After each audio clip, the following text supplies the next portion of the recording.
All right, today we're going to be looking at 6.4 log functions. Again, we have the objectives listed here, so we're going to be changing exponential statements, which we just finished looking at in the previous section, to log statements, and then vice versa. We'll change from log to exponential. We're going to evaluate log expressions. We're going to find the domain of log functions. We're going to graph them and solve them. The important connection that you want to make, it explains it here, that log functions are the inverse of exponential functions.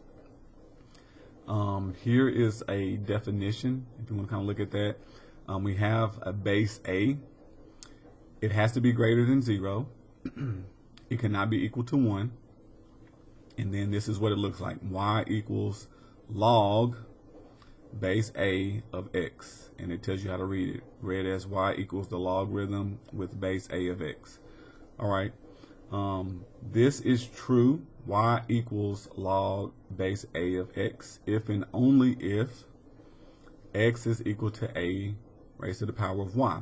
So this is a method they've used to transform this log into an exponential expression. And I will show you how to write that out. I don't know that they write it out very well, but you would take this y and bring it down here to the a, like raise that to the a power, y to the a, and then it equals x. It's like a little circle. So go down, and then this goes over. So they just got it on the other side. I'll show you in writing shortly. So they go through some examples showing you how logs work. You have this log expression, you can rewrite it, and then you can solve it. And they give you an example here. You have log base 3 of 81 equals 4. And if you rewrite that, the equivalent expression is this.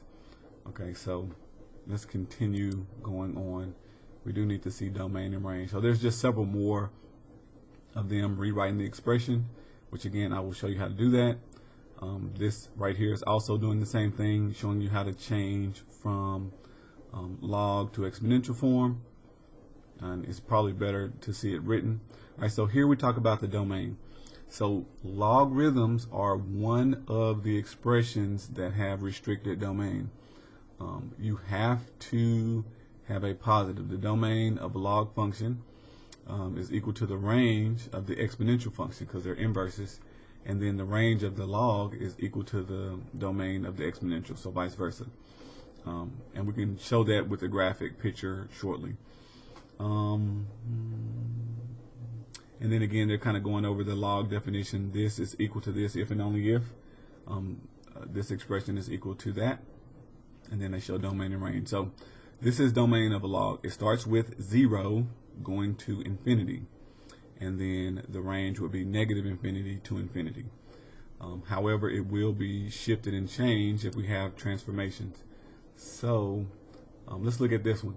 So this expression, kind of like when we have a square root and we do domain, this expression has to be greater than 0. It cannot be equal to 0.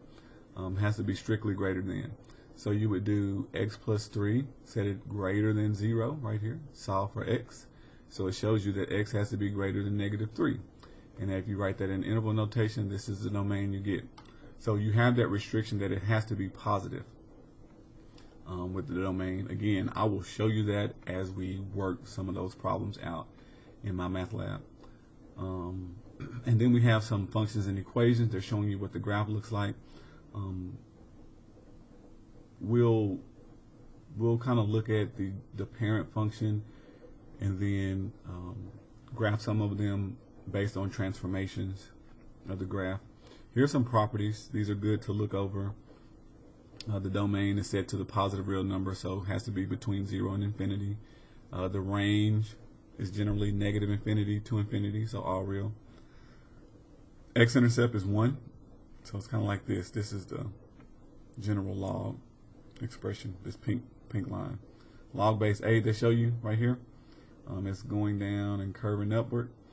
Always crosses at 1, 0 unless there's some kind of transformation. And then even if you have a different base, it's still going to cross it. It'll go through, it'll increase faster or slower depending on what that base is. So you always have that x-intercept. When x is 0, you get 1.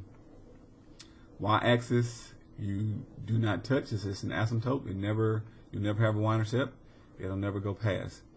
And then it just tells you the graph always contains 1, 0, A1, so whatever that base is. Okay, it goes to that ordered pair. And then 1 over A negative 1. So that's this point here. So 1 point to the right and 1 point below that x-intercept. Now that is, of course, if there's no transformation, nothing. Let me see. Like this, you don't have an x plus 3 in there. That would be a shift left, and that'll be different. So we'll look at some graphing with the calculator and with the images transformations. Here's just some more graphics. They're talking about the inverses and asymptotes and how they affect the graph. We'll get deeper into that later on. I want to show some log equations. Still a lot of graphics. Okay, so here's some equations that we want to talk about. The last thing. You have this equation. You're going to rewrite the log. So this base 3 will be raised to the second power, and it'll be equal to this. So the first thing they do is they take the log, they change it to exponential form, and then from there you can solve it. Okay, so you get several of them here that you can kind of see, but we'll be doing that. So first we got to show you how to change it from log to exponential form and vice versa. Then you'll be able to solve them. So other than that, I think that will encompass everything that we need. These are just some word problem applications that we'll look over, and then here's a summary. So yeah, that will get us everything, and so we'll jump over to My Math Lab and start.